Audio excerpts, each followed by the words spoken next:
Halo Sobat Pembelajar, ketemu lagi dengan saya Gus Hekso dalam podcastku Pengetahuan dalam Genggamanku. Dalam episode kali ini kita akan berbicara santai tentang problem. Nah, sebagai sumber pembelajaran bersama Mbak Teres. Nah, Mbak Teres ini adalah Widya Iswara Madya di Kementerian Keuangan ya. Beliau mendalami urusan evaluasi dan soal. Jadi kalau misalnya nanti sobat pembelajar mau belajar tentang soal hidup dan kehidupan, bisa hubungi ya. Siap ya Mbak Teres ya?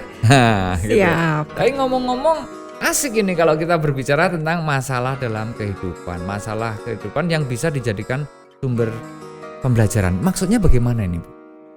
Ya, dalam kehidupan nyata kan kita tuh tidak diberikan dulu materi untuk menghadapi kehidupan, menjalani kehidupan, baru kemudian didorong untuk menjalani kehidupan kan. Kita harus langsung jalan. Yang kita temui adalah permasalahan 1, permasalahan 2, dan dari situ kita belajar sesuatu.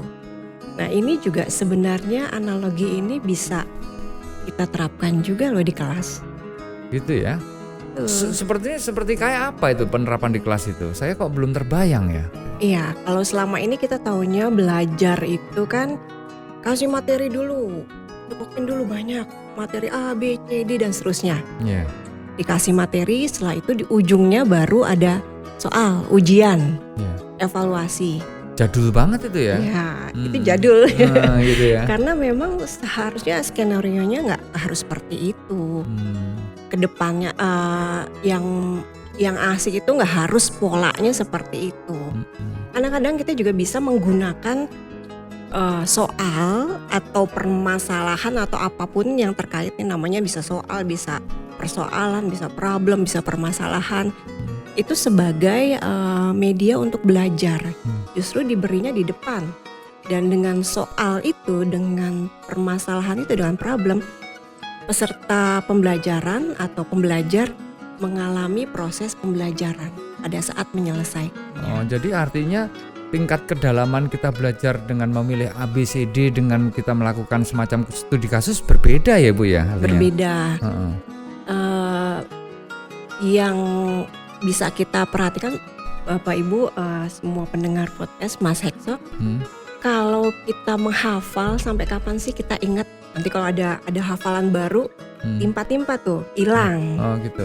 Tapi kalau kita mengalami sendiri, pencarian jawabannya, kemudian mengalami sendiri pengolahan permasalahannya, itu biasanya lebih nempel di kepala. Jadi kalau misalnya saya ambil kesimpulan sementara gitu ya, kalau seseorang itu belajar karena keinginannya sendiri dan belajar karena something dicekokin atau harus SK atau ST, itu hasilnya berbeda ya?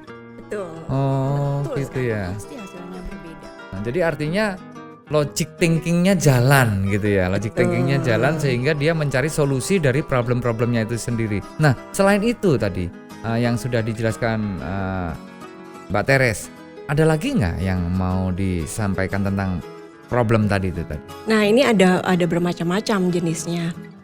Jadi untuk yang sederhana misalnya, untuk ingin memberitahu sesuatu atau menyampaikan sesuatu untuk diingat, kita tidak caranya itu tidak hanya dengan menyampaikan melalui ceramah, tapi bisa juga dengan memberikan soal-soal berupa soal objektif, kemudian yang diberikan jawabannya. Jadi kalau misalnya salah, tahu nih yang peserta pembelajaran, oh jawabannya ini ternyata ya.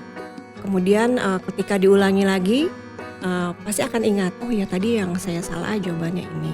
Ini nanti terkait dengan masalah psikologis kan, kalau orang dikasih soal, kemudian diberi target, pasti pengennya, oh saya pengennya dapat nilai bagus nih, yang maksimal. Tapi begitu diberi soal yang dia belum tahu materinya, kemungkinan besar kan nilainya tidak mencapai target yang diharapkan. Nah, dengan diberitahu jawaban yang benar, dia pasti akan terpacu untuk ulang lagi. Jadi contohnya, contoh realnya adalah kalau misalnya kita ikut e-learning di awal itu kita belum tahu materinya, tapi kita udah sudah dikasih soalnya nih, soalnya ABCD pilihan ganda misalnya, atau soal isian pendek, pasti akan ingat kalau jawaban saya salah, ini jawaban benernya apa. Oh gitu ya. Biasanya Jadi seperti artinya kalau yang berhubungan dengan kegiatan-kegiatan yang pasti dikasih choice gitu ya, multiple choice, ataukah itu multiple respon atau dia multiple choice atau bentuk apapun. Kemudian saya pernah dengar istilah ada inquiry discovery atau problem based learning tuh seperti apa sih? Itu yang berikutnya. Tapi sebelum itu ada juga satu lagi, belajar dari kasus yang sudah terselesaikan. Oh, case study gitu ya. Case study seperti case study. Kalau bahasa sehari-harinya itu belajar dari pengalaman orang lain. Jadi kita belajar dari problem yang sudah pernah dialami orang lain, kemudian sudah diselesaikan, dan kita mempelajari apa sih yang dialami oleh orang tersebut, bagaimana dia menyelesaikan masalahnya, sehingga akhirnya hasilnya seperti apa. Dari situ kita bisa belajar yang bisa dipelajari oleh pembelajar juga, selain yang problem based learning atau inquiry. Ya, inquiry tadi kita berbicara case study. Tentunya kalau case study agak sedikit repot buatnya ya, karena ini kan apakah harus true story atau enggak case study itu? Nah, ini dia. Case study ini tidak harus yang nyata, bisa juga dari keadaan yang real tapi dimodifikasi. Dikasih bumbu-bumbu lah ya gitu bumbu. Ya, kayak sinetron Dikasih ya, biar micin. keren gitu, micin. Biar enak, tambah micin, tambah gula gitu. Oke, siap. Jadi asik juga itu ya. Jadi case study tidak harus dari ini sobat pembelajar. Case study menurut Mbak Teres itu tidak harus dari kisah nyata, tetapi dari kisah nyata yang dikasih aksesoris, dikasih micin, gula sehingga jadi sedep lah gitu lah. Sehingga case study itu bisa dilakukan dengan enak dan tidak membuat stres gitu ya. Gitu. Itu untuk jenis pembelajaran yang seperti apa? Apakah yang hanya materi teoritis atau dia yang harus ada prakteknya gitu? Nah, case study ini juga bermacam-macam. Jadi ada case study yang yang belajar dari pengalaman orang yang sudah terselesaikan, itu satu jenisnya. Kemudian ada juga dibuat ramuan nih permasalahan yang penyelesaiannya itu sudah pasti ada jawabannya, dan penyelesaiannya itu menggunakan teori tertentu atau menggunakan peraturan tertentu berdasarkan konsep tertentu. Yang kedua harus ada lagi berdasarkan problem, jadi kita menyelesaikan problem yang problemnya ini memang belum ada jawaban pasti gimana menyelesaikannya. Dan nebak dong berarti itu. Ya, ini memang memerlukan pengumpulan data, kemudian olahan data dan analisis data, kayak semacam riset. Oh, kayak riset ya. Betul. Jadi sebenarnya riset itu kan juga menyelesaikan masalah. Problem materi kita kali ini juga berhubungan dengan masalah. Oh, jadi riset. Keren itu ya. Jadi kalau kembali ke pertanyaan yang tadi belum sempat terjawab tentang apa tadi? Harus yang mana tadi ya? Yang based learning gitu ya.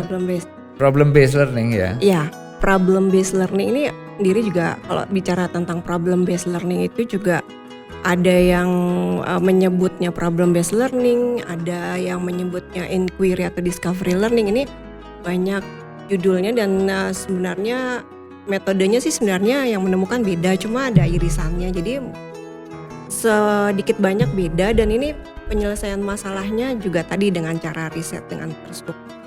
Nah, bentuk soalnya juga bentuk problemnya juga ada yang terstruktur, ada yang tidak terstruktur. Maksudnya kalau terstruktur nggak jelas juga ini soalnya nanti harus dengan cara apa menyelesaikannya. Nah, ini yang proses belajarnya justru di sini. Tapi ada yang sudah terstruktur, jadi nanti sudah jelas bagaimana menyelesaikan. Ya, dihubungkan dengan fasilitas yang ada di kita gitu ya, di KLC 1, KLC 2 maupun learning yang kita punya. Apakah semua problem tadi, inquiry, discovery learning, kemudian problem based learning dan yang lain-lain tadi sudah bisa diwadahi dengan fasilitas yang kita punya. Sebenarnya ini tidak memerlukan fasilitas banyak, yang penting ada sumber yang bisa dijadikan sumber data. Jadi kalau asalkan ada internet, ada sumber-sumber yang seperti perpustakaan online yang bisa dijadikan data, sumber data itu sebenarnya keperluannya sih cuma itu, butuhnya cuma itu doang. Ini cocok banget dengan strategi daripada organisasi kita tentang data driven policy gitu ya. Wah, ini jadi, yang jagonya Mas Ekso ya. Iya gitu. Ini di Pusiklat KU itu 2 tahun terakhir ini sedang asik dengan itu, dan kayaknya tahun depan di Kementerian Keuangan IS-nya adalah data driven. Nah, ini artinya apa? Artinya bahwa match banget apa yang dipelajari sama Mbak Teres dengan yang kita gali, sehingga nanti kedepannya kita membuat soal apapun itu berdasarkan data, bukan berdasarkan angan-angan atau perkiraan, tapi akhirnya nanti dari data-data itu bisa menjadikan policy pimpinan itu berdasarkan itu ya. Wah, keren. Tepat sekali. Iya. Oke. Satu pertanyaan lagi. Nah, kita sebagai Widya Suara itu sebagai fasilitator atau sebagai penggerak atau sebagai pendorong atau apalah itu, kira-kira apa sih yang harus kita lakukan? Iya, ini pertanyaannya menarik karena gini, kalau misalnya pembelajaran model seperti ini dengan kasus, dengan soalan, dengan problem, yang aktif kan pesertanya ya, pembelajarnya yang aktif. Apakah Widya Iswaranya hanya bengong saja? Nah, itu maksud saya. Gitu iya. Kan? Nah, justru peran Widya Iswara sebagai fasilitatornya sangat penting. Karena kalau misalnya seperti tadi ada beberapa model ya, kalau misalnya ingin memberitahukan sesuatu dengan soal objektif, Widya Iswara atau fasilitator itu yang menyusun soal. Dan menyusun soal itu tidak main-main, tidak hanya sekedar membuat pilihan ABCD atau membuat titik-titik, itu ada teorinya dan ada ada guidance-nya sehingga dapat menyusun soal yang dapat memberikan pengetahuan. Menyusun soal yang dapat memberikan pengetahuan. Emang ada soal yang tidak memberikan pengetahuan? Ada soal yang bukan tujuannya ya, ketika disusun ternyata hanya untuk menguji ketelitian peserta. Ada soal yang seperti itu. Ya. Atau kalau bahasa sekarang soal yang isinya jebakan Batman semua gitu. Jebakan Batman, istilahnya keren juga ya, jebakan Batman. Oke. Jadi tanpa terasa ya kita sudah ngobrol-ngobrol tentang mulai dari tadi bentuk soal yang objektif, kemudian studi kasus, activity based learning, discovery learning. Begitu banyak yang sudah kita pelajari tentang soal ini dari Mbak Teres. Jadi mungkin ada closing statement dari Mbak Teres tentang problem atau permasalahan ini tadi untuk sobat pembelajar podcastku kali ini. Ya, ini sebenarnya terinspirasi dari hasil Mukernas kemarin, Mas Ekso. Jadi pembicaranya adalah ahli komputer, computational thinking. Bu Inge, betul.